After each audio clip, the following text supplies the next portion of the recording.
பரிசுத்தமான நாமம் மகிமைப்படுவதாக. நாம் தேவனுடைய வார்த்தைக்கு நேராக கடந்து செல்லலாம். தேவனுடைய வார்த்தை நமக்கு மிகுந்த பிரயோஜனத்தையும் மிகுந்த ஆசீர்வாதத்தையும் கொடுக்கக்கூடியது. இந்த வேத வார்த்தைக்கு பைபிளில் இன்னொரு வார்த்தை சொல்லப்பட்டிருக்கிறது, ஔஷதம், நல்ல ஔஷதம். நல்ல ஔஷதம் அப்படின்னா குட் மெடிசின். இந்த வார்த்தை ஒரு நல்ல மருந்தாக நமக்கு இருக்கிறது.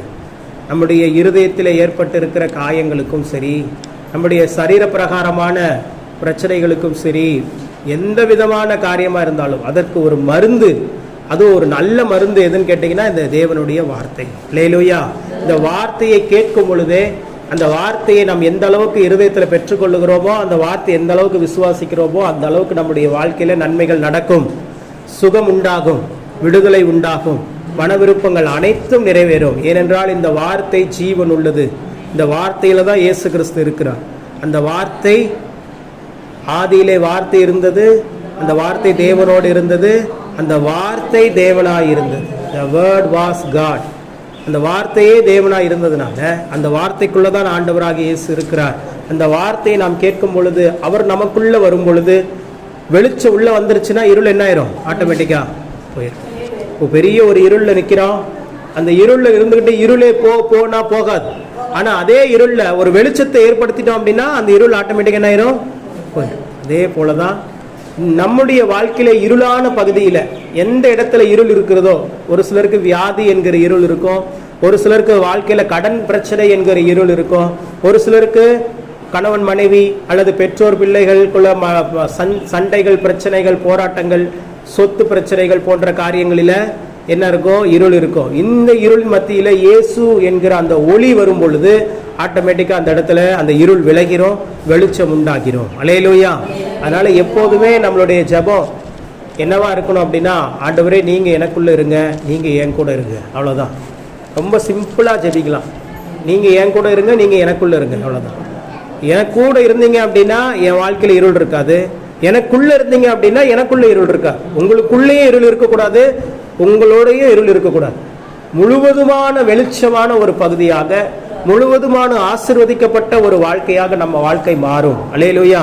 அதனால தேவனுடைய வார்த்தை நமக்கு மிகுந்த பிரயோஜனத்தை தரும். இந்த நாளிலே ஆண்டவர் நம்மோடு கூட பேசும்படியாக தெரிந்து கொள்ளப்பட்ட ஒரு வார்த்தை நான் வாசிக்கலாம். யாத்ராகமத்தின் புத்தகம் 34ஆம் அதிகாரம் அதனுடைய 10வது வசனத்தை வாசிக்கலாம்.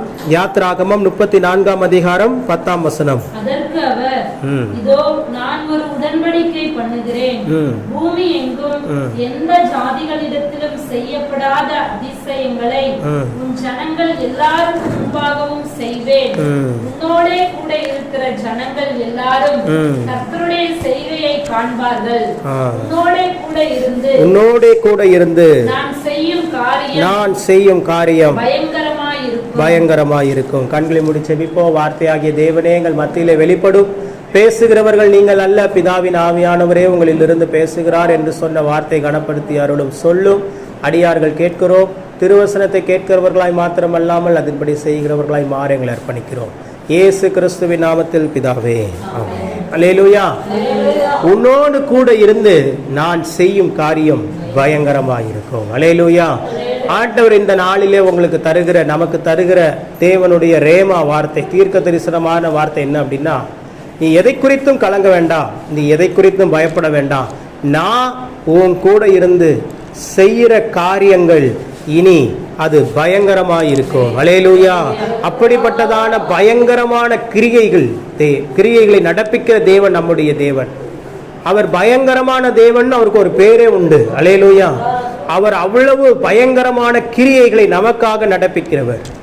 அவருடைய நேசத்துக்குரிய, பாசத்துக்குரிய, அன்புக்குரிய பிள்ளைகளா இருக்கிற நமக்காக அவர் என்ன வேணாலும் செய்வார். நான் இதுதான் செய்வேன், இதெல்லாம் செய்ய மாட்டேன்னு சொல்லுகிற ஆண்டவர் அல்ல. கர்த்தரிடத்தில் மனமகிழ்ச்சியா இரு, அவர் உன் இருதயத்தின் வேண்டுதல்களை உனக்கு அருள் செய்வார். உன் மன விருப்பங்களை எல்லாம் உனக்கு நிறைவேறும் அருள் செய்து உன் ஆலோசனைகளை எல்லாம் நிறைவேற்றுவார் என்று எழுதப்பட்டிருக்கிறது. அப்போ தேவனுடைய பிள்ளைகள் எதை குறித்தும் கலங்க வேண்டியதில்லை. நீங்கள் தேவ சமூகத்தில் மகிழ்ச்சியா இருந்தால் போதுமானது. அவருடைய வார்த்தையை விசுவாசித்து அவருடைய சமூகத்தில் மகிழ்ச்சியா இருக்கும். அவ்வளவுதான், எந்த சூழ்நிலையிலும். அதனாலதான் பரிசுத்தவான்கள் பாடினாங்க இந்த முன்னாடி, எந்த காலத்திலும் எந்த நேரத்திலும் நன்றியால் உம்மை நான் துதிப்பேன். இயேசுவே உம்மை நான் துதிப்பேன், இந்த வேளையிலும் துதிப்பேன். அருமையா பாடி வச்சாங்க. நம்மளுக்கும் அந்த பாடலாம் நல்லா தெரியும். ஆனா உண்மையா அந்த பாடலின் படி நம்ம வாழ்றோம்னா அது அந்த சூழ்நிலையில தான் தெரியும். அந்த பாட்டு எப்படி ஆரம்பிக்குது? எந்த காலத்திலும் எந்த நேரத்திலும் நன்றியால் உம்மை நான் துதிப்பேன். எல்லா காலத்திலும் நம்ம ஆண்டவரை துதிக்கிறவங்களா இருக்கிறோமா? மனுஷனுடைய சூழ்நிலைகள் வரும்போது ஆசீர்வாதமான நிலைமையில கண்டிப்பா இது வார்த்தை நிறைவேறும். நம்ம ஆண்டவருக்குள்ள ரொம்ப மகிழ்ச்சியா இருப்போம். திடீர்னு நமக்கு ஒரு 5 லட்சம் ரூபாய் ஒருத்தர் இலவசமா கொடுத்துட்டாங்க. திடீர்னு நம்மளுடைய தேவைகள் எல்லாம் சந்திக்கப்பட்டுருச்சு. திடீர்னு நம்ம சரீரத்தில் இருக்கிற வியாதி குணமாயிருச்சு அப்படின்னா அப்போ சந்தோஷமா பாடுவோம். எந்த காலத்திலும் எந்த நேரத்திலும் அப்படின்னு சொல்லி நன்றியாலுமை துதிப்பேன்னு சொல்லி பயங்கர நன்றியோடு ஆண்டவரை துதிப்போம். ஆனா நம்ம வாழ்க்கையில பிரச்சனைகளின் மத்தியிலே போகும்போது, போராட்டங்களின் மத்தியிலே போகும்போது, கண்ணீரின் பாதையில போகும்போது இந்த சூழ்நிலையை நம்ம யோசிச்சு பார்க்கணும். அப்போ நம்ம தேவனுக்கு நன்றி சொல்ல முடியுமா? அப்போ நம்ம மேக்சிமம் ஆஃப் அதிகபட்ச மக்கள் என்ன செய்வாங்கன்னா அந்த நேரத்தில் ஆண்டவர்கிட்ட பேசுவாங்க, நன்றி சொல்ல மாட்டாங்க. குறை வேணா சொல்லுவாங்க. ஆண்டவரே உங்களுக்கு கண்ணு இருக்குதா? நான் படுற பிரச்சனை நீங்க பாக்குறீங்களா இல்லையா? நான் படுற வேதனை உங்களுக்கு தெரியுதா தெரியலையா? நான் எவ்வளோ நாளா காத்திருக்கிறேன் அப்படின்னு சொல்லி ஆண்டவரிடத்துல போய் குறையையும் புலம்பலையும் தான் பேசுவாங்களே ஒழிய ஒரு நாளும் நன்றின்னு சொல்ல மாட்டாங்க.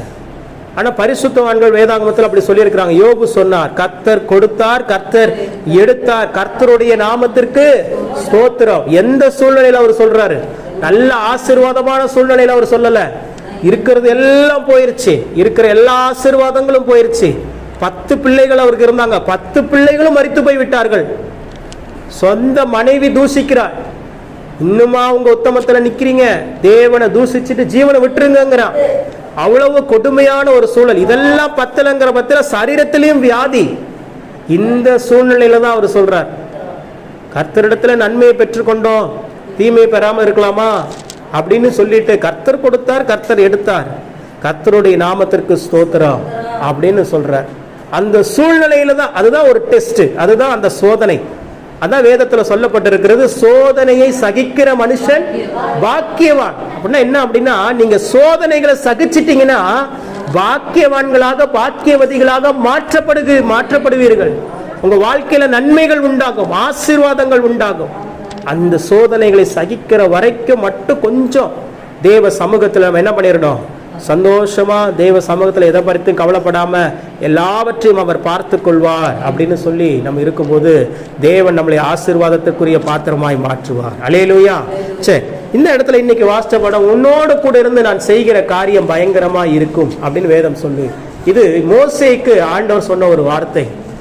இன்னைக்கு நம்ம இதுல இருந்து என்ன தியானிக்க போகிறோம் அப்படின்னா, ஆண்டவர் செய்த ஒரு பயங்கரமான ஒரு கிரியை, அதை குறித்து தான் ஒரே ஒரு சம்பவத்தை நாம் தியானிக்க போகிறோம். நாம் அனைவரும் அறிந்த ஒரு சம்பவம் தான் தாவீது கோலியாத் சம்பவம். எல்லாருக்கும் தெரிந்த ஒரு சம்பவம். தாவீது கோலியாத்தை மேற்கொள்ளுகிறான்.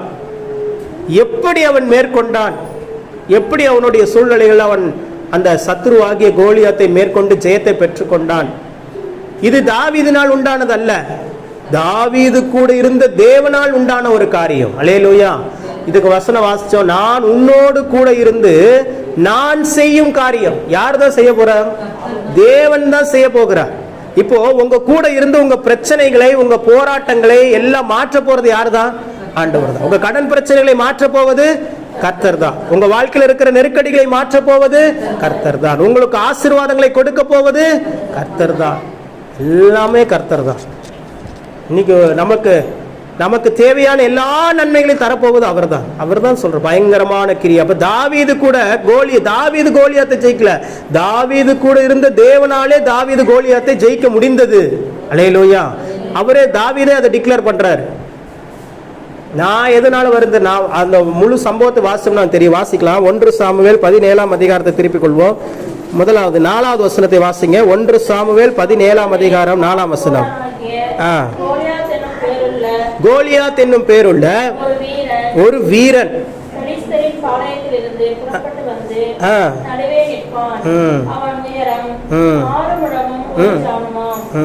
பாருங்க, வாசிங்க. ஈராவை போட்டு ஒரு போர்க்கவசம் தரித்துக் கொண்டிருப்பான். அந்த கவசத்தின் நிலை 5000 சேக்கலான வெண்கலமா இருக்கும். வேதமே கோலியாத்தை குறித்து என்னதான் சொல்லுது அப்படின்னா, அவன் ஒரு வீரன். அவன் யாரு? வீரன். இது யாரோ சொல்லல, பைபிளே அவனை குறித்து சொல்லுது. கோலியாத். இந்த இடத்துல ரெண்டு கூட்ட ஜனங்கள் இருக்கிறாங்க, நல்ல கவனிங்க. இஸ்ரவேல் ஜனங்கள் இருக்கிறாங்க, பெலிஸ்தியனுடைய ஜனங்கள் இருக்கிறாங்க. இது வேற இடம், இது வேற பகுதி, இது வேற பகுதி. இப்போ இஸ்ரவேலுக்கு ஒரு பெரிய ராணுவ சேனை உண்டு, பெலிஸ்தியர்களுக்கும் ஒரு ராணுவ சேனை உண்டு. இப்ப எப்படி இந்தியா பாகிஸ்தான் யுத்தம் நடந்து கொண்டு இருக்கிறது, அதே மாதிரி இஸ்ரவேல் ஜனங்கள் தான் இந்தியாக்காரங்கன்னு வச்சுக்கோங்க, பெலிஸ்தியர்கள் வந்து பாகிஸ்தான்காரங்கன்னு வச்சுக்கோங்களேன். அப்படி அப்போ இந்த பெலிஸ்தியர்களுக்குள்ள இருந்து ஒரு வீரன் இருக்கிறான். அவன் பயங்கரமான ஆளா இருக்கிறான். அவன் பேர் தான் கோலியாத். அவனுடைய உயரம் பயங்கரமா இருக்குது, 8-9 அடி உயரம் இருக்கிறான். பயங்கரமான ஆள், ஹைட் வெயிட்டா இருக்கிறான். அவன் என்னென்ன சரீரத்துல என்னென்ன அந்த யுத்தத்துக்குரிய ஆயுதங்களை வச்சிருக்கணுமோ அதெல்லாம் போட்டிருக்கிறான். தலை சீரா போட்டிருக்கிறான், மார்க்கவசம் போட்டிருக்கிறான். அதெல்லாம் பயங்கர வெயிட்டா இருக்குது. அவனுடைய பட்டயம் பயங்கரமா இருக்குது. அந்த பட்டயத்தை எடுத்துட்டு போறதுக்கு இன்னொருத்த வரணும். அந்த அளவுக்கு ஒரு பயங்கரமான ஒரு ராட்சதன் போல அவன் நிற்கிறான். ஆனா தாவீது எப்படி இருக்கிறான்? அவன் சின்ன பையன். தாவீது சின்ன பையனா இருக்கிறான், ஒரு வாலிபன். அவனுக்கும் இந்த கோலியாத்துக்கும் சம்பந்தமே இல்லை. அப்படிப்பட்ட ஒரு ஒரு உடல் அமைப்பு தாவீதுக்கு. தாவீது பயங்கரமான உடல், என்ன சொல்றது, கட்டுக்கோப்பான பயங்கரமான ஆட்கள்லாம் கிடையாது. ரொம்ப ஒரு ஆடு மேய்க்கிற ஒரு பையன் எப்படி இருப்பான்? ஆடு மேய்க்கிற பையன் வெயில்ல வனாந்திரத்துல போய் ஆடு மேய்க்கிற பையன் எப்படி இருப்பான்? ரொம்ப அப்படியே ஓடா தேஞ்சு போய் வேர்த்து விறுவிறுத்து சத்துமானம் இல்லாம டைமுக்கு நேரமா சாப்பிடாம எப்படி இருப்பான்? அந்த மாதிரி தான் தாவீது இருக்கிறான். அப்ப தாவீது இப்படி இருக்கிறான், கோலியாத்து இப்படி இருக்கிறான்.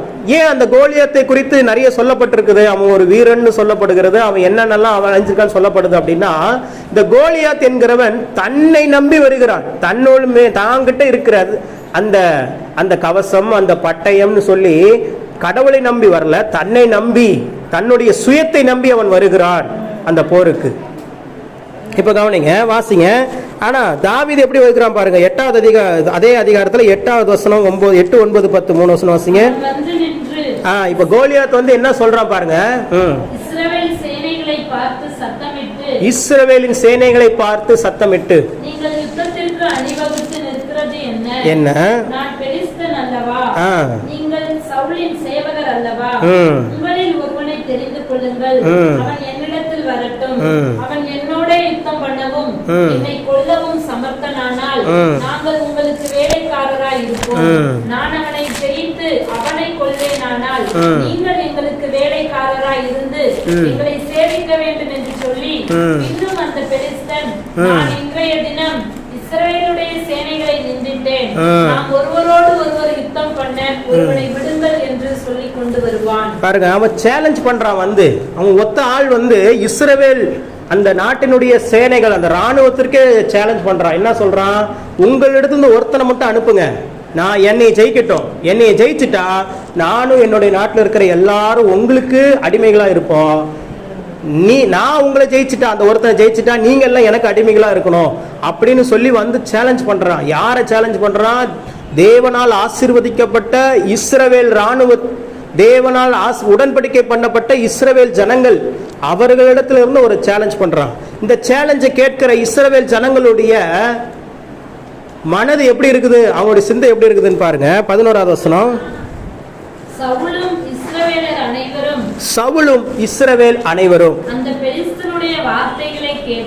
பெலிஸ்தனுடைய வார்த்தைகளை கேட்டு கலங்கி, இதுதான் பிரச்சனை. அவன் வந்து இப்போ வந்து ஒன்னும் போரிடல, அவன் வந்து யாரையும் அடிக்கல, அவன் ஜஸ்ட் என்னதான் சொல்லிட்டு இருக்கிறான், பேசிட்டு தான் இருக்கிறான். சவுலும் இஸ்ரவேலர் அனைவரும் என்ன பண்றாங்க? அவனுடைய வார்த்தைகளை கேட்டு கலங்கி மிகவும் பயப்படுகிறார்கள். பாருங்க, சத்ருவினுடைய ஒரு பெரிய சூழ்ச்சி, அவனுடைய ஒரு பெரிய ஸ்ட்ராட்டஜியே என்னன்னு கேட்டீங்கன்னா, அவங்கள டச் பண்ணவே மாட்டான், அவங்க வாழ்க்கையில வரவே மாட்டான். ஆனா வெளியில இருந்து உங்களை பயமுறுத்திக்கிட்டே இருப்பான். என்ன பண்ணிட்டே இருப்பான்? பயமுறுத்திட்டே இருப்பான். முந்தா நேற்று ஸ்ரீலங்கால இருந்து ஒரு சகோதரி எனக்கு வாட்ஸ்அப் பண்ணாங்க. பிரதர், இந்தியாவுக்கும் பாகிஸ்தானுக்கும் யுத்தம் நடந்து கொண்டிருக்குது, நீங்களாம் நல்லா இருக்கீங்களா, உங்களுக்குலாம் எது பாதிப்பு இல்லையா அப்படின்னு. எனக்கு சிரிப்பு தான் வந்துச்சு. சிஸ்டர், இந்தியாவுக்கும் பாகிஸ்தானுக்கு யுத்தம் நடக்கிறது உண்மைதான், ஆனா நாங்க இருக்கிறது தமிழ்நாட்டில் இருக்கிறோம். அவங்க வந்து ஒரு நல்ல சகோதரி, ஒரு என் மேல இருக்கிற அன்புல ரொம்ப நாளாக எங்கள் குழுவில் இருக்கிறதுனால அங்கே கேட்குறாங்க, இந்தியாவில் இப்போ யுத்தம் நடந்துட்டு இருக்குது, இந்தியாவில் தானே பிரதர் ஊழியம் செஞ்சுட்டு இருக்கிறாரு, அவருக்கு ஏதாவது பாதிப்பா என்னன்னு தெரியலையேன்ட்டு மெசேஜ் அனுப்புகிறாங்க. அந்த சகோதரிக்கு சொன்ன, இல்லை சிஸ்டர், இந்தியாவுக்கு வந்து அந்த எல்லையோர பகுதியில் இருக்கிற அந்த மாநிலங்கள் மட்டும்தான் பயமாக இருக்குது, எங்களுக்குலாம் ஒன்றும் பாதிப்பு இல்லை, நாங்கள் தமிழ்நாட்டில் இருக்கிறோம் அப்படின்னு சொன்னால் ஓகே பிரதர் அப்படின்ட்டாங்க.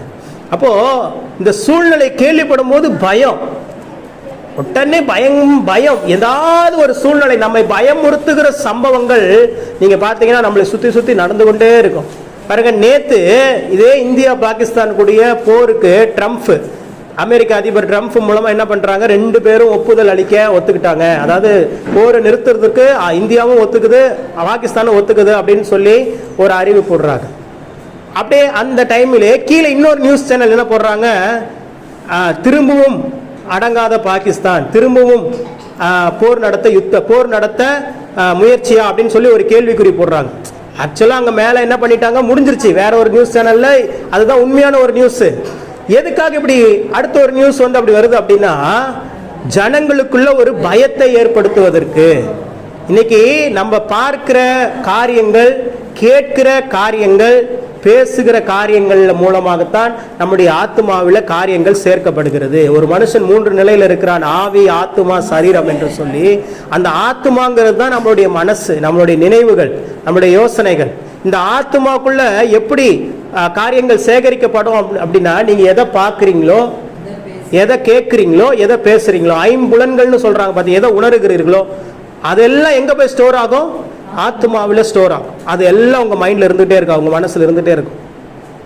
அதனால தான் நான் அடிக்கடி சொல்லுவேன், நெகட்டிவான காரியத்தை பார்க்காதீங்க, நெகட்டிவான காரியத்தை பேசாதீங்க, நெகட்டிவான காரியத்தை யோசிக்காதீங்க. ஏன்னா அது யோசிக்க யோசிக்க யோசிக்க, அதை பார்க்க பார்க்க பார்க்க உங்களுடைய லைஃப்ல அது என்ன பண்ணும், பிரதிபலிக்க ஆரம்பிச்சிடும். எதுக்கு எடுத்தாலும் பயந்து கொண்டு இருக்கிற ஒரு சூழ்நிலைக்குள்ள நீங்க மாறிடுவீங்க. ஒரு நியூஸ் சேனல் பார்த்தா கூட, நான் அதை ஆண்ட்ராய்டு கற்றுக் கொடுத்தா, ஒரு நியூஸ் பார்த்தா கூட திடீர்னு ஒரு ஆக்சிடென்டான ஒரு சம்பவத்தை குறித்து சொல்றாங்கன்னு வச்சுக்கோங்களேன். தர்மபுரி பெங்களூர் பைபாஸ்ல லாரியும் பஸ்ஸும் நேருக்கு நேர் மோதின அப்படின்னு சொல்லும் போதே நான் ஸ்கிப் பண்ணிடுவேன். எதுக்காக அப்படின்னா, அந்த நியூஸ் எனக்கு தேவையில்லை. அவர்களுக்காக நம்ம செபிக்கிறோம், விபத்து நடக்கக்கூடாதுங்கிறதுக்காக செபிக்கிறோம், ஜனங்களுடைய பாதுகாப்புக்காக செபிக்கிறோம். ஆனா சத்துரு என்ன செய்வான் அப்படின்னா, அதை உங்க மைண்ட்ல கொடுத்து உங்களை பயமுறுத்திக்கிட்டே இருப்பான். அப்ப என்ன ஆகும், நான் அது பைபாஸ்ல என்னைக்காவது போகும்போது அந்த மைண்ட்ல அன்னைக்கு ஞாபகம் வரும், இதே ரோட்ல தானே அன்னைக்கு ஒரு ஆக்சிடென்ட் அனுப்பிச்சாங்க, நம்ம நியூஸ்ல பார்த்தோம், நமக்கும் ஆயிருமோ அப்படின்னு ஒரு பயத்தை ஃபர்ஸ்ட் ஏற்படுத்துவா. பயம் உள்ள வந்துருச்சு அப்படின்னா விசுவாசம் இருக்காது. அல்லேலூயா. நம்முடைய விசுவாசம் நம்மளை விட்டு வெளியே போக ஆரம்பிச்சிடும். பயம் அப்படியே ஆப்போசிட் விசுவாசம். ஆனா விசுவாசம் இருந்தா பயம் வாழ்க்கையில வரவே வராது. தேவனுடைய வார்த்தையை தான் அதிக ஃபோக்கஸ் பண்ணணுமே ஒழிய, சத்துரு கொடுக்கிற அந்த தீமையான காரியங்களை என்ன பண்ணக்கூடாது, நம்ம காது கொடுத்து கேட்கக்கூடாது, கண்ணார நம்ம அதை என்ன பண்ணக்கூடாது, பார்க்கக்கூடாது. மெர்சிக்கு அடிக்கடி நான் சொல்லிக் கொடுப்பேன். மெர்சி டியூட்டியில் இருக்கும்போது திடீர்னு ஏதாவது, இறப்பும் பிறப்பும் சகஜம் ஒரு மனிதனுக்கு, அது பெரிய விஷயம் இல்லை, ஆனால் வந்து சொல்லும், அதுதான் ஃபோக்கஸாக இருக்கும். இப்போலாம் சொல்கிறது இல்லை, இதுக்கு முன்னாடி நீங்கள் எங்களுடைய எங்களுடைய வார்டில் ஒரு பாட்டி இறந்துட்டாங்கப்பா அப்படிங்க, அது சொல்லும் போதே ஒரு பயத்தோடு சொல்லும். நான் சொல்கிறேன், இப்போ இதனால எனக்கு எதாவது நன்மை இருக்குதா? அந்த பாட்டி இறந்து போயிட்டாங்க, இதை உனக்கு ஏதாவது நன்மை இருக்குதா? இல்லை. நீ என்கிட்ட சொன்ன நன்மை இருக்கா? இல்லை. எதுக்கு? அதை நீ பார்த்ததுனால என்ன பண்ற, அதை வெளியே கொண்டு வந்து சொல்ல வைக்கிற, அது ஒரு பயத்தை நமக்குள்ள ஏற்படுத்துது. அதனால மரணத்தை குறித்து பயப்படக்கூடாது. முதலாவது, மரணம், பிறப்பு என்பது ஒரு சகஜமான ஒரு விஷயமா இருக்குதா பூமியில, அதே போல இறப்பும் என்பதும் ஒரு சகஜமான ஒரு விஷயம். அதை வந்து பெரிதாக நினைக்க கூடாது. பிசாசு மரணத்தை குறித்து, மரண பயத்தை குறித்து, ஒரு சிலர்லாம் பார்த்தீங்கன்னா எதுக்கெடுத்தாலும் பயந்து கொண்டே இருப்பான். எதுக்கெடுத்தாலும் பயம், கீழே இறங்கினா பயம், நின்னா பயம், இது முடியாது அது முடியாது, அது அங்கே போனால் பயம், இங்கே போனால் பயம், வெயிலில் போனால் பயம், மழையில் நனைஞ்சா பயம்னு சொல்லி மிகுந்த பயத்தோடு இருப்பாங்க. நான் சொல்கிறேன், இன்னைக்கு எதை குறித்தும் பயப்படாதீங்க. அல்லேலூயா. பிசாசு உங்களை பயமுறுத்துகிறான். முதல்ல அந்த ஸ்பிரிட் ஆஃப் ஃபியர், பயத்தின் ஆவி, அது ஒரு ஸ்பிரிட். முதல்ல புரிஞ்சுக்கோங்க. ஒரு காரியத்தை குறித்து நீங்க பயப்படுறீங்க அப்படின்னா ஒரு ஸ்பிரிட், அது ஒரு ஆவி. இந்த பயத்தின் ஆவி தேவன் ஒரு நாள் நமக்கு கொடுக்கவில்லை. வசனமே சொல்லுகிறது, தேவன் பயத்தின் ஆவியை நமக்கு கொடாமல் பலமும் அன்பும் தெளிந்த புத்தியும் உள்ள ஆவியே கொடுத்திருக்கிறார். அவரே சொல்றார், பயத்தின் ஆவி நான் கொடுக்கல. அப்ப பயத்தின் ஆவி அவர் கொடுக்கல, அப்ப யார் கொடுக்கிறா? அவ்வளவுதான் மேட்டர். பயம் வந்துருச்சுன்னா இன்னைக்கு ஏன் இந்த கோலியாத்தை சந்திக்க முடியல? இஸ்ரவேல்னாலையும் சவுல்னாலையும். சவுலுங்கிறவன் சாதாரணமான ஆட்கள் அல்ல, அவனும் ஒரு பெரிய ராஜா, ஒரு நாட்டினுடைய ராஜா, பயங்கரமான போர் வீரன். அவனுக்கும் யுத்தங்கள் எல்லாம் தெரியும், எத்தனையோ ஜனங்களை முறியடிச்சு ஜெயிச்சிருக்கிறான். ஆனாலும் அவனுக்குள்ளேயும் ஒரு பயத்தை பிசாசு ஏற்படுத்திட்டா பாருங்க. இப்போ தாவீது இதை கேட்கிறான், இதே சம்பவம், இதே தான் பண்றான். இந்த கோலியாத் வந்து இது ஒரு நாள் சொல்லல, 40 நாள் காலையிலே நைட்டு வந்து சொல்லிட்டே இருக்கிறான், யாரா ஒருத்தனை அனுப்பு, என்னை ஜெயிக்கட்டும், என்னை ஜெயிச்சா நாங்களாம் உங்களுக்கு அடிமை, நீங்க என்ன நான் உங்களை ஜெயிச்சிட்டா நீங்களும் எனக்கு அடிமை, யாரையா ஒருத்தர் அனுப்பு அனுப்பு அனுப்புன்னு கேட்டுட்டே இருக்கிறான்.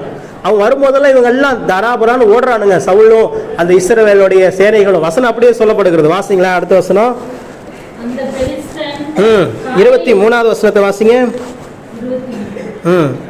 அவன் இவர்களோட பேசிக் கொண்டிருக்கையில் இதோ காத்தூரானாகிய கோலியாத் என்னும் பேருள்ள அந்த பெலிஸ்த வீரன் பெலிஸ்தரின் சேனையிலிருந்து எழும்பி வந்து நின்று முன் சொன்ன வார்த்தைகளையே சொன்னான். முன்னாடி என்ன சொல்லிட்டு இருந்தானோ அதையே திருப்பி கோலியாத் சொல்றான். இப்ப யார் முன்ன வந்து தாவீது இல்ல, அவன் சொல்லும் போது தாவீது இல்ல, இப்ப தாவீது வந்துட்டான் அந்த இடத்துக்கு. ஏன்னா தாவீதுடைய அண்ணன்ங்க வந்து அங்க வேலை செய்யறாங்க, அங்க வந்து ராணுவத்துல வேலை செய்யறாங்க. தாவீதுடைய அப்பா என்ன பண்றாரு, கொஞ்சம் ஸ்நாக்ஸ் எல்லாம் ரெடி பண்ணி போய் உங்க அண்ணனுக்கு எல்லாம் கொடுத்துட்டு வா, யுத்த சம்பவம் நடந்துட்டு இருக்குது, அவங்க எல்லாம் நல்லா இருக்கிறாங்களான்னு பாத்துட்டு வான்னு சொல்லி ஆடு மேய்ச்சிட்டு இருக்கிற தாவீதை கூப்பிட்டு அவன் கையில கொஞ்சம் சாப்பிடறதுக்கு பொருள் எல்லாம் உணவெல்லாம் கொடுத்து அனுப்பிச்சுடுறாங்க. இப்ப வர்றான், வந்து பார்த்துட்டு அண்ணனுங்க எல்லாம் பார்த்து சாப்பாடு கொடுத்து, நீங்களா நல்லா இருக்கிறீங்களா, யுத்தம் ஏதோ பெலிஸ்தருக்கு உங்களுக்கு யுத்தம் கேள்விப்பட்டார் அப்பா, அவங்களா நல்லா இருக்கீங்களா கேட்டு வர சொன்னாரு சொல்லி கேட்டுட்டு இருக்கும் போது இப்ப இவன் வந்துட்டு இருக்கிற நேரத்திலே கோலியாத் வந்துட்டான். கோலியாத் வந்து திரும்பி வழக்கம் போல சொல்ல ஆரம்பிச்சுட்டான். நல்லா கவனிக்கணும், இதுக்கு முன்னாடி பேசுனதும் கோலியாத்து தான். கேட்ட ஜனங்கள் யாருன்னா சவுலும் இஸ்ரவேல் ஜனங்களும். இவன் சொன்னதை கேட்டு இவங்க என்ன பண்ணாங்க, மிகவும் கலங்கி பயப்பட்டார்கள். இப்ப தாவீது இருக்கிறான், அதே கோலியாத்து தான், அதே வார்த்தைகளை தான் கோலியாத்து பேசுறான். இப்ப தாவீதினுடைய ரியாக்ஷன் எப்படி இருக்குதுன்னு பாருங்களேன். அடுத்த வசனம் 24. இஸ்ரவேலர் எல்லாரும் மனுஷனை காணும்போது பாருங்க, இஸ்ரவேல் எல்லாரும், ஒருத்தம் கூட இல்ல, இஸ்ரவேல் ஜனங்கள் எல்லாரும் அந்த மனுஷனை காணும்போது மிகவும் பயப்படுறாங்க. திரும்பியும் அவன் முகத்துக்கு விலகி ஓடி போவார்கள். அவன் வந்துட்டானாவே இவங்கெல்லாம் அங்க இங்க ஓடுறானுங்க, ஐயோ வந்துட்டான் கோலியாத் அவ்வளவுதான் அப்படின்னு சொல்லிட்டு ஓடுறாங்க. இஸ்ரவேல் ஜனங்கள் எல்லாம் பயந்து நடுக்குறாங்க. 25வது வசனம். அந்நேரத்தில் இஸ்ரவேலர் வந்து நிற்கிற அந்த மனுஷனை கண்டீர்களா, இஸ்ரவேலை நிந்திக்க வந்து நிற்கிறான், இவனை கொல்லுகிறவன் எவனோ அவனை ராஜா மிகவும் ஐஸ்வர்யவான் ஆக்கி அவனுக்கு தம்முடைய குமாரத்தியை தந்து அவன் தகப்பன் வீட்டாருக்கு இஸ்ரவேலிலே சர்வமானியம் கொடுப்பார் என்றார். அடுத்த வசனம். அப்பொழுது தாவீது தன் அண்டையிலே நிற்கிறவர்களை பார்த்து, இந்த பெலிஸ்தனை கொன்று இஸ்ரவேலுக்கு நேரிட்ட நிந்தையை நீக்குகிறவனுக்கு என்ன செய்யப்படும்?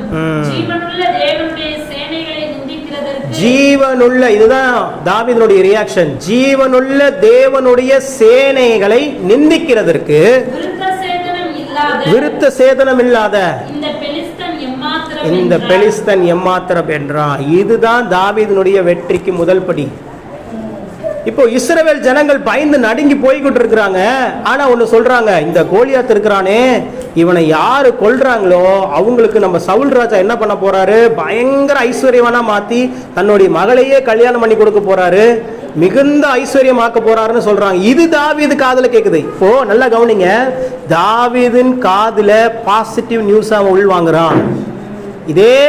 இதே நேரத்துல தான் நெகட்டிவ் நியூஸும் நடந்துட்டு இருக்குது. நெகட்டிவ் நியூஸும் கோலியாத் வந்து பேசிட்டு இருக்கிறான், நான் உங்களை அழிக்க போறேன், என்னை ஜெயிச்சு காமிங்க பாப்போம், நான் ஜெயிச்சிட்டீங்கன்னா நாங்களாம் உங்களுக்கு அடிமை, நீங்க ஜெயிச்சா நாங்க அடிமை, நாங்க ஜெயிச்சா நீங்க அடிமைன்னு சொல்லி பேசிட்டு இருக்கிறான். அந்த நெகட்டிவ் நியூஸை தாவீது ஏற்றுக்கொள்ளவில்லை, மாறாக பாசிட்டிவ் நியூஸஸை பார்க்கறான். என்ன பார்க்கறான், இப்போ அந்த ஓடி போய் நடுங்கிட்டு இருக்கிறவங்களே சொல்றாங்க, இவங்களை கொல்றதுக்கு, இந்த கோலியாத்தை கொல்றவங்களுக்கு பயங்கர ஐஸ்வர்யத்தை ராஜா தரப்போகிறார், மகளையே கல்யாணம் பண்ணி தரப்போகிறார், மகளையே கல்யாணம் பண்ணி தரப்போறாருன்னா அடுத்த ராஜாவே யார் தான், அவங்க தான் அப்படின்னு தெரியுது. அவன் தாவீது அதை இன்னொரு தடவை கேட்கறான். அதனாலதான் அந்த 2 வசனத்தை வாசிக்க சொன்னேன். 25வது வசனத்துல அப்படி சொல்லிட்டு இருக்கிறாங்க. தாவீது அதை கேட்டோன்னையும் எங்க மறுக்கா சொல்லு, இன்னொரு தடவை சொல்லு, இவனை கொல்றவங்களுக்கு என்ன கிடைக்கும் சொல்லு பார்ப்போம் அப்படின்னு திருப்பி கேட்குறான். அவங்க சொல்றாங்க, ஆமாப்பா, கோலியாத்தை கொல்றவங்களுக்கு ராஜா தன்னுடைய மகளை கல்யாணம் பண்ணி கொடுக்க போறாரு, மிகுந்த ஐஸ்வர்யான ஆக்க போறாரு, சர்வமானியம் கொடுக்க போகிறார். சர்வமானியம்னா அவனுக்கு என்னென்னலாம் தேவையோ ரிவார்டை பார்க்குறான். அவன் பிரச்சனையை பார்க்கல, இந்த பிரச்சனையை ஃபேஸ் பண்ணி ஜெயிச்சுட்டா நமக்கு என்ன கிடைக்க போகுதுங்கிற ரிவார்டை பார்க்கறான். இதைத்தான் தேவனுடைய பிள்ளைகள் இன்றைக்கு மறந்து விடுகிறார்கள். பிரச்சனைகள்னு வந்த உடனேயும், போராட்டங்கள்னு வந்த உடனேயும், ஐயோ இந்த பிரச்சனை எப்படி சந்திக்க போறோம் அப்படிதான் நினைக்கிறாங்க. இந்த பிரச்சனையை ஜெயிச்சுட்டா எவ்வளவு பெரிய ரிவார்ட் நமக்கு வரப்போகுதுங்கிறத யோசிக்கிறது இல்ல. இதுதான் சவுலுக்கும் தாவீதுக்கும் இருக்கிற வித்தியாசம். சவுல் கோலியாத்தினுடைய வார்த்தையை கேட்டு பயந்தான், ஆனால் தாவீது அதே கோலியாத்தினுடைய வார்த்தையை கேட்டான், ஆனா அவன் காதுக்குள்ள அவன் ஏத்திக்கல. ஆனா அதற்குண்டான பாசிட்டிவ் நியூஸை கேட்டான். அவனை ஜெயிச்சா என்ன கிடைக்கும் அப்படின்னு தெரிஞ்சுக்கிட்டான். இப்ப அவன் சொல்றான் பாருங்க, அவன் வாயிலிருந்து வருகிற வார்த்தை என்ன அப்படின்னா, ஜீவனுள்ள தேவனுடைய சேனைகளை நிந்திக்கிறதற்கு இவன் ஏமாத்திரம் அப்படின்னு சொல்றான். அப்படின்னா என்ன அர்த்தம்? இவன் ஒரு மேட்ரே இல்லை அப்படின்னு முடிவு பண்ணிட்டான். ஆனா அவன் இருக்கிறது குட்டியுண்டு, அவன் இருக்கிறது ஹைட் அண்ட் வெயிட்டா இருக்கிறான். தாவீது கிட்ட போனானா ரெண்டா பிச்சு எரிஞ்சிருவான், அந்த மாதிரி இருக்கிறான் அவன் கோலியாத்து. ஆனா தாவீதுக்கு என்ன நடந்திருக்குது அப்படின்னா, ஏற்கனவே ஒரு சிங்கம், ஒரு கரடி, இதெல்லாம் கீழே பைபிள்ல வசனம் இருக்குது, நேரம் அதனால நான் வாசிக்கல. ஒரு டைம் ஆடு மேய்ச்சிட்டு இருக்கும் போது ஒரு சிங்கம் வந்து ஆடை என்ன பண்ணிருச்சு, கவ்விட்டு போயிருச்சு. இவன் என்ன பண்ணா, 100 ஆடுல 99 ஆடு இருக்குது, ஒரு ஆடு தானே போச்சு, நல்ல வேளை நம்ம உயிர் தப்பிச்சிச்சு அப்படித்தானே நம்ம நினைப்போம் ஆடு மேய்க்கிறவங்களா இருந்தா. ஆனா அவன் என்ன பண்ணா, சிங்கத்துக்கு பின்னாடியே ஓடுறான். ஓடி சிங்கத்தை பிடிச்சி சிங்கத்தின் வாயில் இருக்கிற அந்த ஆட்டை வெளியே எடுத்து விட்டு அந்த சிங்கத்தையே ரெண்டா கிழிச்சிட்டு வந்துட்டானா, கொண்டுட்டு வந்துட்டான். அல்லேலூயா. இது ஒரு சம்பவம். இன்னொரு சம்பவம் என்ன அப்படின்னா, இன்னொரு டைம் ஆடு மேய்ச்சிட்டு இருக்கும் போது கரடி வந்து ஒரு ஆட்டை பிடிச்சிட்டு போயிருச்சு. இப்பவும் அதே போல பண்றான். ஏன்னா அவனுக்கு ஆடுகள் மேல அவ்வளவு பாசம், அன்பு. நம்மளை நம்பி அப்பா ஆடுகளை கொடுத்துருக்கிறாரு, அதை சரியா மேய்க்கணும்னு சொல்லிட்டு அந்த கரடி கிட்ட போய் சண்டை போட்டு அந்த ஆடை காப்பாத்தி அந்த கரடியையும் கிழித்து போட்டான். இப்ப அந்த தைரியம் தான் கோலியாத்தை ஜெயிப்பதற்கு அவனுக்குள்ள வந்துருச்சு. இவன் என்ன சிங்கம், நான் ஒரு சிங்கத்தையே கொண்டுட்டு வந்துட்டேன், ஒரு கரடியே ஜெயிச்சுட்டு வந்துட்டேன், இவன் என்ன பரவாயில்ல, இவனை எப்படியாவது இவனை என்ன பண்ணிடலாம், போட்டு தள்ளிடலாம். ஏன் அப்படின்னா அவனுக்குள்ள எப்படி அந்த கான்ஃபிடன்ட் வந்துச்சு அப்படின்னா, அதை அவன் சொல்றான் பாருங்க, விசுவாச வார்த்தையாக 34வது வசனத்துல இருந்து 36 வரைக்கும் வாசிங்க. தாவீது சவுலை பார்த்து, உம்முடைய அடியான் என் தகப்பனுடைய ஆடுகளை மேய்த்துக் கொண்டிருக்கிற போது ஒரு விசை ஒரு சிங்கமும் ஒரு விசை ஒரு கரடியும் வந்து, இதைதான் சொல்றான். இப்ப நான் சொன்னது வந்து அவன் சொல்றான். நீங்க 45ல இருந்து வாசிங்க, 45 to 47.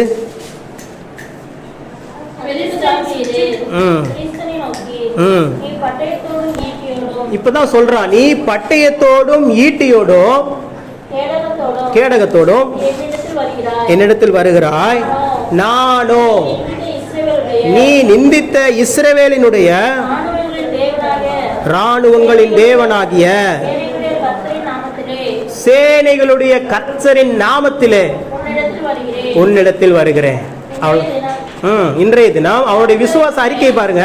இத கோலியாத்துக்கிட்டே நேரடியா சொல்றான், பெலிஸ்தர்களை பார்த்து நேரடியா சொல்றான். இன்றைய தினம் கர்த்தர் உன்னை என் கையில் ஒப்பு கொடுப்பார், நான் உன்னை கொன்று உன் தலையை உன்னை விட்டு வாங்கி பெலிஸ்தருடைய பாளையத்தில்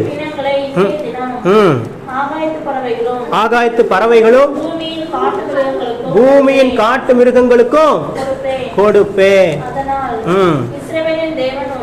இஸ்ரவேலின் தேவன் ஒருவர் உண்டு என்று பூலோகத்தார் எல்லாரும் அறிந்து கொள்வார்கள்.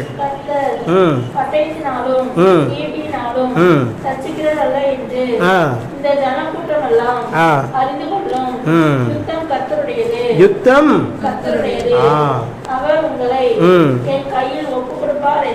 அவ்வளவுதான் அவனுடைய வார்த்தை, அவனுடைய நம்பிக்கை. ஏன் அவன் தைரியமா கோலியாத்து முன்னாடி போய் நிக்கிறான் அப்படின்னா, அவனுடைய முழு நம்பிக்கையும் இப்ப யார் மேலதான் இருக்குது, கர்த்தர் மேல இருக்குது. அவர் மேல இருக்கிறதுனால இவன் எதை குறிச்சும் பயப்படல. அவனுக்கு தெரியும், நம்மளுக்கு அவன் யுத்தத்துக்கு பழக்காத தெய்வம், பழக்கல. இவன் தாவீதுக்கு தெரியாது, எந்த மனுஷனோடலாம் சண்டை போட்டதில்லை. சிங்கத்தோட சண்டை போட்டிருக்கிறான், கரடியோட சண்டை போட்டிருக்கிறான். ஆனா மனுஷனோட சண்டை போட்டதில்லை. அவன் அதுக்குண்டான தகுதியை வாய்ந்த உடல் அமைப்பும் இல்லை. ஆனாலும் கோலியாத்தை எடுத்து நிக்கிறான் அப்படின்னா அவனுக்குள்ள இப்போ ஒரு இமேஜினேஷன் ஓடுது, அவனுக்குள்ள ஒரு கற்பனை ஓடுது. தாவீதுக்குள்ள என்ன கற்பனை தெரியுமா?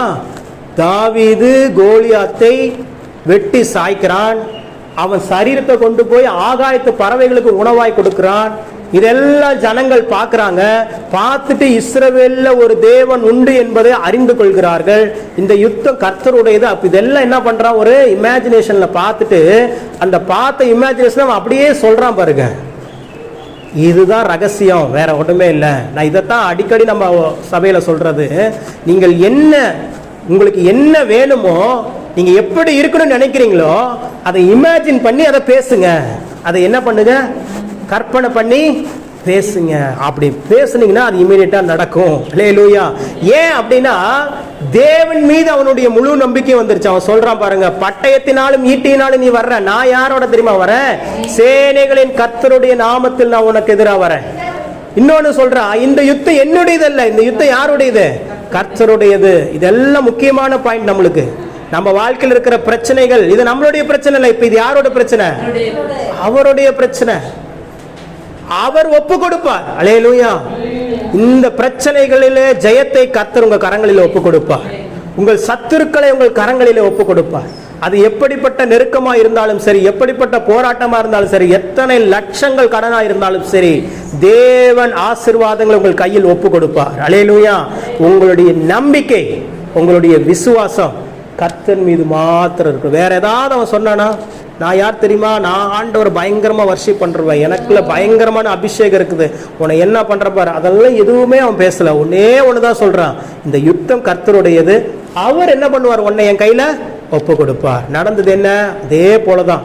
பெரிய யுத்தம், ஆயுதம்லாம் எடுத்துட்டு போல, ஒரே ஒரு கல்லு, 5 கல் எடுத்துட்டு போறான், கவனையில வச்சு ஒரே அடி அடிக்கிறான். கோலியாத்தினுடைய நெத்தி போட்டுல போய் டபக்குன்னு அடிக்க விழுவுது. விழுந்தோடனே என்ன ஆயிட்டான், முகம் குப்புற விழுந்தான். அல்லேலூயா. அடிக்கடி சொல்லுவேன், இப்படி அடிச்சாங்க அப்படின்னா சாதாரணமா ஒருத்தர் அடிச்ச எந்த பக்கம் தான் விழுகணும், பின்னாடி தானே விழுகணும். ஆனா இந்த பக்கம் தான் வந்து கல் வந்து அடிக்குது கோலியாத்த, ஆனா அவன் முகம் குப்புற விழுகிறான். காரணம் என்ன, கர்த்தர் பின்னாடி இருந்து ஒரே அடி அவன் தலையில சப்புன்னு அடிச்சாரு பாருங்க, முகம் குப்புற விழுந்தான். அல்லேலூயா. அல்லேலூயா. நான் சொல்றேன், உங்க பிரச்சனைகள் இனி முகம் குப்புற விழுகிறதை நீங்கள் பார்ப்பீர்கள். அல்லேலூயா. உங்கள் போராட்டங்கள், உங்கள் கடன் பிரச்சனைகள் முகம் குப்புற விழும். நீங்க செய்ய வேண்டியதெல்லாம் அவர் மேல இருக்கிற விசுவாசம், அவரை நம்பி அவருடைய நாமத்தினால் நீங்க முன்னாடி ஒரு படி எடுத்து வச்சுட்டா போதும். பயந்துடக்கூடாது. திரும்பி திரும்பி சொல்றேன், என்ன பண்ணிடக்கூடாது, பயந்துடக்கூடாது. நான் கடந்த நாட்கள்ல கூட பேச, எனக்கு காய்ச்சல், திடீர்னு காய்ச்சல் வந்துருச்சு. பயங்கரமான பலவீனம் தான், பயங்கரமான சளி நெருக்கடி தான். பாருங்க, திடீர்னு ஆண்டவர் ஞானத்தை கொடுத்தாரு, அதுக்குண்டான மாத்திரை மெடிசன்ஸ் எடுத்துக்கிட்டேன். இப்போ நார்மலா இருக்கிறேன். அல்லேலூயா. என் வாய்ஸ் வேணா ஒரு சமயம் காய்ச்சலா இருந்ததுனால அப்படி இருக்கலாம், ஆனா இரவோடு இரவா தேவன் என்ன பண்ணிட்டாரு, அப்படியே சுகப்படுத்திட்டார். நான் யோசிச்சேன், இன்னைக்கு பிரேயருக்கு என்னால் வர முடியுமா அப்படிங்கிற டவுட் எனக்கு வந்துருச்சு. ஏன்னா அந்த அளவுக்கு பலவீனம், உட்காரவும் முடியல, படுத்திருக்கவும் முடியல, தலை பாரமா இருக்குது, என்ன செய்யறதுனே தெரியல. மனைவி பார்த்து கேட்டீங்கன்னா தெரியும். ஏன்னா அப்படி நிக்கிறேன், நடக்கிறேன், உட்காடுறேன், படுக்கிறேன், போறேன், வரேன். ஏன்னா சளி பிடிச்சிருச்சு, காய்ச்சல் வந்துருச்சுனாவே உங்களுக்கு தெரியும் எப்படி இருக்கும். தெரியும், உடம்பு நடக்க முடியாது, ஏதாவது எங்கேயோ ஒன்று போகணும், போக முடியாது, அவ்வளோ நெருக்கடி நேற்று இந்த நேரத்தில். ஆனா தேவன் பாருங்க எப்படி ஒரு சுகத்தை நமக்கு தருகிறார்னு சொல்லி, ஒரே இரவுல பரிபூரண சுகத்தை கொடுத்து இப்ப எந்த பலவீனமும் இல்லாமல் உங்களுக்கு முன்பதாக வந்து தேவனுடைய வார்த்தை சொல்லுவதற்கு தேவன் உதவி செய்திருக்கிறார். அல்லேலூயா. நம்முடைய விசுவாசம் தேவன் மீது. பயப்படாதீங்க. சூழ்நிலைகளை பார்த்து, பிரச்சனைகளை பார்த்து, போராட்டங்களை பார்த்து, நெருக்கடிகளை பார்த்து ஒரு நாள் என்ன பண்ணிடாதீங்க, பயந்துடாதீங்க. பயந்துட்டீங்கன்னா பிசாசு உள்ள வந்துருவான். பயம் வந்துச்சுனாவே அந்த நேரத்துல தான் இன்னும் நீங்க பயங்கரமா விசுவாசிக்கணும். என் வாழ்க்கையில இப்ப நடந்து கொண்டு இருக்கிற இந்த சூழ்நிலைகள், இப்ப போயிட்டு இருக்கிற பாதைகள்லாம் பாத்தீங்கன்னா உச்சபட்ச பிரச்சனைகளின் மத்தியில தான் போயிட்டு இருக்கிறேன். ஆனா இந்த நேரத்துல தான் அதிகமாய் விசுவாசத்தை குறித்து, விசுவாச வாழ்க்கை குறித்து தேவன் எனக்கு கற்றுக் கொடுத்து கொண்டிருக்கிறார். அல்லேலூயா. இப்ப இந்த விசுவாசத்தினால இந்த உலகத்தினுடைய நெருக்கடிகள், பிரச்சனைகள், கடன்கள் என்கிற காரியங்களை நாம் ஜெயிக்க போகிறோம். அல்லேலூயா. கர்த்தர் நமக்காக யுத்தம் பண்ணுவார். நம்ம பண்ண வேண்டியதெல்லாம் ரொம்ப சிம்பிள். அவருடைய வார்த்தையை நம்பி விசுவாசிச்சு பொறுமையா இருக்கணும். உடனே நடக்கும் அப்படின்னு நினைக்க கூடாது. வாக்குத்தத்தம் பண்ணப்பட்டதை ஆபிரகாம் எப்படிதான் பெற்றுக்கொண்டானா, பொறுமையாய் காத்திருந்து, பொறுமை காத்திருப்பு, இது ரெண்டு இருந்துச்சுன்னா பெற்றுக்கொள்ள முடியும். பொறுமை காத்திருப்பு, இது ரெண்டு ரொம்ப முக்கியம். ரொம்ப முக்கியம். ஆனால் நிச்சயம் பலன் உண்டு. அல்லேலூயா. 1 மடங்கு அல்ல, 7 மடங்கு தேவன் ஆசீர்வாதங்களை தருவதற்கு உண்மையுள்ள தேவனாக இருக்கிறார். அல்லேலூயா. அதனால சத்துரு கொடுக்குற எந்த பயத்துக்கும் இடம் கொடுக்காதீங்க. நெகட்டிவ் நியூஸஸ் எல்லாம் பார்க்காதீங்க. நான் மெர்சி அப்பாட்ட கூட சொல்லுவேன், அவரும் அப்படி தான். அடிக்கடி இந்த ஆக்சிடென்ட் ஆனிச்சு, அப்படியே வந்து அட்டிச்சிச்சு பாரு, அட்டுத்துல ஸ்பாட் அவுட் அப்படி அவங்க சொல்லும் போதே அந்த வர்ணிப்போட சொல்லுவாங்க. ஐயோ எஸ் அப்பா, எதுக்கு அது தெரிஞ்சு என்ன பண்ண போறோம்? வேண்டாம். ஆக்சிடென்ட் ஆனால் என்ன ஆகுங்கிறது நமக்கு மரணம் தாங்கிறது தெரியும். நானும் மரணத்தை கண்ணார பார்த்துருக்குறேங்க. என் கூட இருந்தவங்க 2 பேருடைய மரணத்தை, உயிரோடு இருந்து மரணிக்கிற சூழ்நிலை 2 பேருடைய மரணத்தை நான் பக்கத்தில் உட்கார்ந்து பார்த்துருக்கிறேன். பாஸ்டர் ராமு இம்மான்னு சொல்லி ஒரு பாஸ்டர், அவரு நுரையீரல் அவருக்கு செயல் வந்துருச்சு. அவரை பார்த்துக்கிறதுக்கு கொஞ்ச நாள் நான் போயிருந்தேன். அப்போ எங்க பெட்டுக்கு பக்கத்து பெட்ல ஒரு ஐயா இருந்தாரு. அவர் பயங்கரமான ரிச் மேன். அவர் பேங்க்ல, கவர்மெண்ட் பேங்க்ல ரொம்ப பெரிய அளவுல உயர்ந்த பதவியில் இருந்தவர் போல இருக்குது. கடைசி நாட்கள், வயசு இருக்கும் 90-95 வயசு ஆயிடுச்சு அவருக்கு. கடைசி நாட்கள்ல படுத்து படுக்கை ஆயிட்டாரு. அவருக்கும் இதே போலதான் சளி பிரச்சனை, மூச்சு பிரச்சனை. அன்னைக்கு இரவுல நான் நேரடியா பார்த்தேன். ஒரு உயிர் ஒரு சரீரத்தை விட்டு எப்படி போகுதுங்கிறத நான் நேரடியா பார்த்தேன். அப்ப பாஸ்டர் ராமு அவர் நல்லா தான் இருக்கிறாரு, அவரும் நானும் தான் பார்த்துட்டு இருக்கிறோம். மூச்சு இழுத்து இழுத்து வாங்கி வாங்கி வாங்கி ஒரு சுச்சுவேஷன்ல டபக்குன்னு ஒரு உயிர் போகுது. அவ்வளோதான், அப்படியே அமைதியாயிட்டார். கண்ணார பார்த்துட்டு இருக்கிற ஒரு எப்படி இருக்கும் பாருங்க. ஒரு மனுஷன் கொஞ்ச நேரத்துக்கு முன்னாடி உயிரோடு இருந்தாரு, இப்ப மறிச்சிட்டாரு. இதை லைவா நானும் அவரும் பார்த்துட்டு இருக்கிறோம். இது ஒண்ணு. இது ஒரு துன்மார்க்கனுடைய சாவு, துன்மார்க்கனுடைய மரணம். ஏன்னா அவருடைய வாழ்க்கையில பல பாவங்கள். அவருடைய பசங்கள்லாம் வெளிநாட்டில் செட்டில் ஆயிட்டாங்க, யாரும் வந்து பாக்குறது இல்லை. அவருடைய தம்பி தான், அவர் மதுரைக்காரரு, அவர் தம்பி தான் வந்து அப்பப்போ பார்த்துட்டு போவார். அவரே சொல்லுவாரு, எங்க அண்ணன் வந்துங்க கடைசியில் ரொம்ப ஒரு பணம் நிறைய வந்துருச்சு, பணம் நிறைய, சொத்து நிறைய, அதனால வந்து மனம் போன போக்கில் வாழ்ந்துட்டார். பல மனைவிகள் அவருக்கு. எத்தனை மனைவிகள்னா தெரியல, பல மனைவிகள். பார்க்கறவங்களோடெல்லாம் வாழ்ந்து கொண்டு இருந்தாரு. கடைசி காலத்துல இன்னைக்கு யாரும் அவரை பார்க்க வரல. அவர் என்ன ஆயிட்டாரு, என்ன வியாதினே தெரியாம படுத்த படுக்கை ஆயிட்டாரு. ஒரு துன்மார்க்கனுடைய மரணம் கடுமையா இருந்துச்சு. நான் பார்க்கணும், அப்படியே பார்க்கும் போது படபடப்பா இருக்கும் எனக்கு. அவ்வளோ மூச்சு அப்படியே இழுத்து விடுவார், மூச்சு அப்படியே இழுத்து விடுவார். இப்படி பார்த்துட்டே இருந்தேன். இது ஒரு துன்மார்க்கம். இன்னொரு மரணம் யாருன்னா, அந்த மரணத்தை என் கூட சேர்ந்து பார்த்துட்டு இருந்த பாஸ்டர் ராம் இம்மானுவேல். அவரும் அதே போலதான். அவருக்கும் நுரையீரல் செயலிழந்து போயிருச்சு. இதுக்கு மேல பிரைவேட் ஹாஸ்பிட்டலில் வச்சு பார்க்க முடியாது, காசு கட்டுறதுக்கு பணம் இல்லை. அவங்க மனைவியும் நானும் தான் அவர் கூட இருக்கிறோம். சரி, ஜிஹெச்சுக்கு, ஈரோடு ஜிஹெச்சுக்கு கூட்டிட்டு போகலாம், அங்கே இவருக்கு தெரிஞ்ச டாக்டர், பாஸ்டர் தெரிஞ்ச டாக்டர் இருக்கிறோம், அங்கே வாங்க நாங்கள் பார்த்துக்கிறோன்னு சொல்லவும், அங்கே என்ன பண்ணுறோம், இதில் ஆம்புலன்ஸில் அவரை ஏற்றுறோம். ஏற்றிட்டு போயிட்டே இருக்கிறோம். இவர் வந்து மூச்சு இழுத்து விட்டு இருந்தார். அவரை பார்த்தீங்கன்னா, அவர் வண்டியில் ஏற்றும் போது எங்களை பார்க்குறாரு, பேச முடியாது அவரால், செய்கை காட்டுறாரு, அவ்வளோதான். போயிட்டே இருக்கிற நேரத்தில் சுச்சுவேஷனில் திடீர்னு இப்படி அவர் இங்கே படுத்துருக்கிறாரு, அவங்க மனைவி இங்கே உட்காந்துருக்குறாங்க, நான் இங்கே உட்காந்துருக்கிறேன். எங்களை பார்த்து எங்கள் மனைவி, அவருடைய மனைவியையும் என்னையும் பார்த்து கொண்டு இருந்து, இப்படி பார்த்து கொண்டு இருந்து அவருடைய முகம் திடீரென்று இப்படி திரும்பினுச்சு. அவருடைய முகம் அப்படியே சிரிப்பாக மாறினுச்சு. அவ்வளோதான், அவருடைய மரணம் அது. அல்லேலூயா. ஏன்னா அவர் ஒரு ரட்சிக்கப்பட்ட தேவனுடைய ஊழியருங்கிறதுனால தேவ தூதர்கள் அவருடைய வலது பாரிசத்தில் வந்துட்டாங்க. வந்து அவருடைய ஜீவனை எடுத்துக்கொள்றாங்க. அதை அவர் மகிழ்ச்சியாக, அதை சிரிப்போடு என்ன பண்ணிக்கிறாரு, இதையும் நான் கண்ணார பார்த்தேன். அல்லேலூயா. பாருங்க, அப்ப என் வாழ்க்கையில 2 பேருடைய மரணத்தையும் நான் நேரடியா பார்த்திருக்கிறேன். ஒரு துன்மார்க்கனுடைய மரணம் எப்படி இருக்குங்கிறது எனக்கு தெரியும். கடுமையான வலியோடு, வேதனையோடு, மூச்சு இழுத்து விட்டு ஒருத்தர் மரணிச்சதையும், அவர் துன்மார்க்கனுடைய மரணம். ஒரு நீதிமானுடைய மரணத்தையும் பக்கத்துல இருந்து பார்த்தேன். அவருடைய மரணம் அப்படிலாம் ரொம்பலாம் கஷ்டமெல்லாம் இல்லை. ரொம்ப அப்படியே படுத்தே இருந்தவர், தூங்கிட்டே இருந்தவர், திடீர்னு அவருடைய முகம் சிரிச்சிச்சு, உயிர் போயிருச்சு. அவ்வளோதான். அதான் சொல்றேன், மரணத்தை குறித்து ஒரு நாளும் என்ன பண்ணக்கூடாது. இருந்தால் பூமிக்கு, இல்லைன்னா சாமிக்கு. அல்லேலூயா. இங்க இருந்தா அவர் நம்ம கூட இருக்கிறாரு, அங்க இருந்தா நம்ம அவர் கூட இருக்க போறோம். அவ்வளவுதான் வித்தியாசம். எங்க இருந்தாலும் உங்களை விட்டு விலகாதவர், உங்களை விட்டு கைவிடாதவர் ஒருவர் உண்டு. அல்லேலூயா. அதனால எதை குறித்து பயப்படாதீங்க, நீங்கள் ஜெயிப்பீர்கள். அவர் உங்களோடு கூட இருந்து செய்கிற காரியங்கள் இனி பயங்கரமாக இருக்கும். அல்லேலூயா. கண்களை மூடி செபிப்போம். வார்த்தையாகிய தேவனே, உமது நாமத்திற்கு நாங்கள் மகிமைப்படுத்துகிறோம். இந்த நாளில் எங்களோடு பேசின உமது ரேமா வார்த்தைகளுக்காக நாங்கள் நன்றி செலுத்துகிறோம். ஆண்டவரே, நான் உன்னோடு கூட இருந்து செய்யும் காரியம் பயங்கரமாய் இருக்கும் என்கிற ரேமா வார்த்தையை தந்து, இந்த நாளிலே தாவீதோடு கூட இருந்து செய்த ஒரு பயங்கரமான கிரியையை ஆண்டவரே நாங்கள் அதை மெடிடேட் பண்ணுவதற்கு, அதை சிந்திப்பதற்கு, அதை தியானிப்பதற்கு உதவி செய்து உமக்கு நன்றி. தாவீது தன்னுடைய சுயத்தை நம்பவில்லை, தன்னுடைய பலத்தை நம்பவில்லை, உம்மையே நம்பி உமது வார்த்தையே நம்பி ஜெயித்தது போல இந்த நாளிலே நாங்களும் கூட எங்களுடைய சுய பலத்தையோ ஞானத்தையோ எங்களுடைய அனுபவங்களையோ நம்பல ஆண்டவரே, உங்களை மாத்திரம் நம்புகிறோம். நீர் எங்களுக்கு முன்பதாக வைத்திருக்கிற எல்லா போராட்டங்களையும் ஜெயித்து கொடுப்பு. காரணம் இது எங்களுடைய யுத்தம் அல்ல, இது உம்முடைய யுத்தம். யுத்தம் உம்முடையது, ஜெயம் எங்களுடையது. உங்க நாமத்திற்கு மகிமையாய் கோலியாத்தை போன்ற பிரச்சனைகளையும் போராட்டங்களையும் கடன் பிரச்சனைகளையும் நெருக்கடிகளையும் நாங்கள் மேற்கொள்ளுவதற்கு உமது நாமத்தை சார்ந்து வாழ எங்களுக்கு கற்றுக் கொடுங்க. சத்துரு எங்கள் இருதயத்தில் எங்கள் சிந்தனையில கொடுக்கிற எந்த பய காரியங்களுக்கோ நாங்கள் இடம் கொடுத்து விடாதபடிக்கு தைரியமாகி விசுவாசத்தோடு போராட நல்ல போராட்டத்தை போராடினேன், விசுவாசத்தை காத்து கொண்டேன் என்று பவுல் சொன்னது போல இந்த போராட்டத்தை நல்ல போராட்டமாய் மாற்றி மிகுந்த கனமகிமைக்குண்டான ஆசீர்வாதங்களை ஒரு பிள்ளைகளான எங்களுக்கு தந்தருளும் என்று சொல்லி ஜெபிக்கிறோம். வார்த்தை கேட்ட ஒவ்வொருவரின் மீது இந்த வார்த்தையின் ஆசீர்வாதம் தங்குவதாக. உங்க நாம மாத்திரம் மகிமைப்படட்டும். இயேசு கிறிஸ்துவின் நாமத்தில் பிதாவே, ஆமென். அல்லேலூயா.